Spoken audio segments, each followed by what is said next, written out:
আর আপনারা জামাত ইসলামের পক্ষ থেকে আমার এখানে আসছেন, আমার পরিবার আমাদের গোষ্ঠীর পক্ষ থেকে আপনাদেরকে আন্তরিকভাবে মুবারকবাদ জানাচ্ছি, কৃতজ্ঞতা জানাচ্ছি।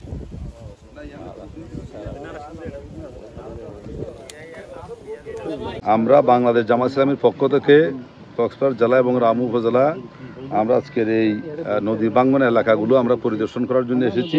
দুসরি হালের যারা ক্ষতিগ্রস্ত হয়েছে তাদের প্রতি আমরা সমবেদনা জ্ঞাপন করছি। এটি আমাদের আসলে এক ধরনের রাষ্ট্রীয় অবহেলার কারণেই এই সমস্ত ছোটোখাটো বিষয়গুলো ক্ষতিগ্রস্ত আমরা হচ্ছি।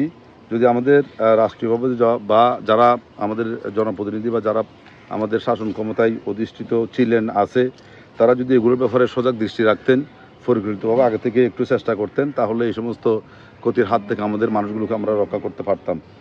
বাংলাদেশ জামাত ইসলামী রাষ্ট্র ক্ষমতায় না থাকেও ইতিমধ্যে আমাদের দেশের যেখানে মানুষ বঞ্চিত হয়, যেখানে মানুষ ক্ষতিগ্রস্ত হয়, যেখানে মানুষের অসুবিধা হয়, সেখানে বাংলাদেশ জামাত ইসলামী সর্বাগ্রে মানুষের পাশে দাঁড়াই।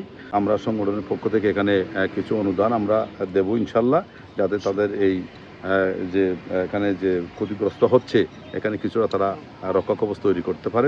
আমরা ইতিমধ্যেই উপজেলা প্রশাসন, ইউনো এবং পানি উন্নয়ন বোর্ড কক্সবাজারের যে এক্সিয়েন আছে ওনার সাথে আমরা যোগাযোগ করেছি এবং কয়েকটা স্পট এই দুসুরিকাল, আমাদের বাকখালী, মধ্যে মাঝিরকাড়া, কেওঁদের বিল, এই তিনটে বিষয় নিয়ে আমরা অত্যন্ত স্পেসিফিক দরখাস্ত দিয়েছি। সেখানে আমরা ইউনো থেকে আবার একটা সিটি নিয়ে পানি উন্নয়ন বোর্ডে জমা দিয়েছি। ওই সিটির আলোকেই তারা একটা প্রকল্প করতেছে এখন। এটা বেড়িবাঁধের জন্য করা হয়েছে, মানে ব্লক দিয়ে যে নদীশন করা হয়, এই যে সেইগুলো সেই জন্য এসব করা হচ্ছে। ক্ষমতার কাছাই যেতে পারি বা এগুলো নিয়ন্ত্রণ করতে পারি, তাহলে আরো সহজ হবে। জামাত ইসলামী এবারে খুব সচেতন। জামাত ইসলামের পক্ষ থেকে আমরা পরিকল্পনা নিয়েছি, ওনারা অতিরিক্ত ভাঙন রোধের জন্য নিজস্ব উদ্যোগে কিছু জিও ব্যাগ এনেছেন। ওই জিও ব্যাগ সহ এখানে যে বললে গাড়ানো হবে, এগুলো সহ আমরা 200 জামাত ইসলামের কর্মী স্বেচ্ছাশ্রম দিব আমরা এটা।